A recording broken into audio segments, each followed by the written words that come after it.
All right, today we're going to dive into this really powerful story about a farmer named Ramdan. He's just a simple guy, but his integrity, well, it's about to be put to the ultimate test by, both a natural disaster and just plain old human greed. It's a story that asks a tough question. What's left when you've lost everything? Okay, so let's set the scene. You've got Ramdan, a poor farmer. He's just had the best harvest in years. I mean, a real glimmer of hope. He's thinking, finally, we can pay off our debts, our hunger's over, and then, just like that, a brutal storm hits overnight. The entire crop, gone, washed away. And along with it, every last bit of that hope. It's just a total disaster. And that right there brings us to the core question of this whole story. I mean, when everything is lost, your livelihood, your future, all your hard work just erased, what's actually left? What remains? That is the test Ramdan is about to face. So let's jump right in and look at the immediate aftermath. This is the story of a farmer's ruined hope. So Ramdan heads over to his lender, a guy named Seth Hararam, probably hoping for just a little bit of mercy, a little more time. But instead of compassion, he gets hit with a second devastating blow. The Seth doesn't just want his money. No, he uses this disaster as an excuse to seize Ramdan's ancestral land, literally the only thing his family has left.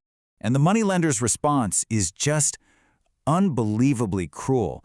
There's no room for negotiation, no humanity here. It's just cold, hard business.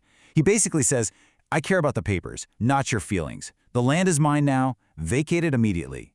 And with that, Ramdan and his family are thrown out, left with absolutely nothing. But you know what? This isn't the end for Ramdan. Not even close. In fact, it's the beginning of his struggle for survival. So instead of just falling into despair, Ramdan gets to work. He immediately takes action. First, he finds shelter for his family in this broken-down hut offered by a kind old sadhu. Then he finds work, heading into the forest to cut firewood. And finally, he finds a way to get by, selling that wood for just enough money to put some basic food on the table. And his mindset through all this is crystal clear. He tells his family, we have nothing, but we are together. That is the most important thing. I mean, even when they're at rock bottom, his spirit isn't broken. His focus is 100% on his family. And, it's this very commitment to hard work and integrity that leads us to the pivotal turning point of the whole story, a reward for honesty. So one day, Ramadan is pushing himself, going deeper and deeper into the forest, trying to get just a little more wood to earn a little more money, and he gets completely lost. As night starts to fall and the rain begins, he's just about to give up hope when he sees it, a faint, mysterious light way off in the distance. And you have to wonder, right? He's all alone, lost in this huge forest. Is this light a way out, a sign of rescue? Or is it maybe leading him into some new kind of danger?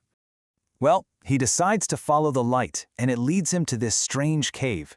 He steps inside, and wow. He finds himself in a secret, magical village where everything seems to be made of pure gold. And this village is ruled by a wise old king. Now, this wasn't just some lucky find. This hidden kingdom, as we learned, only shows itself to people who are pure of heart and work without selfishness.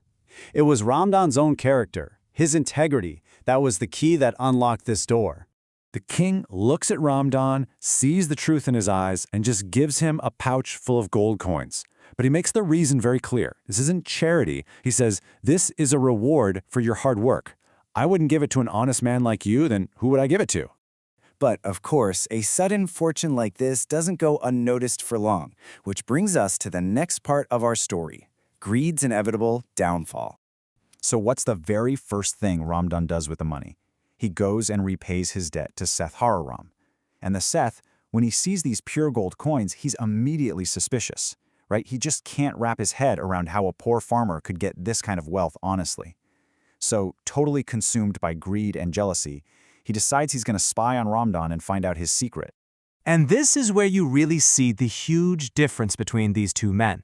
Ramdan's response to getting wealth? He repays his debt and starts a business. His guiding principle is honesty and hard work. But Seth Hariram? His response is to spy and try to steal, all driven by greed and jealousy.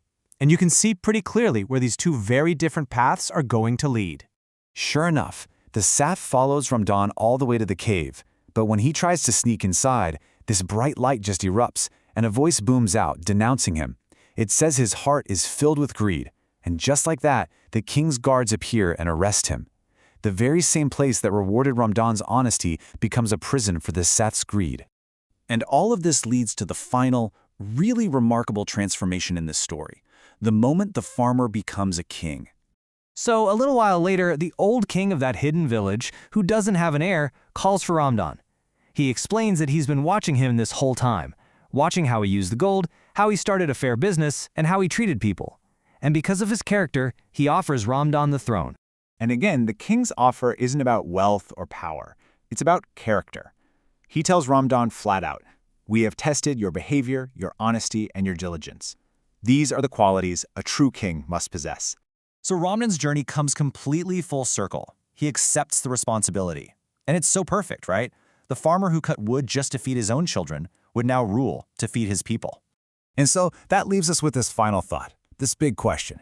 What really is the true measure of wealth? Is it about the gold coins you can hold in your hand? Or is it about the kind of integrity in your heart that can earn you a kingdom?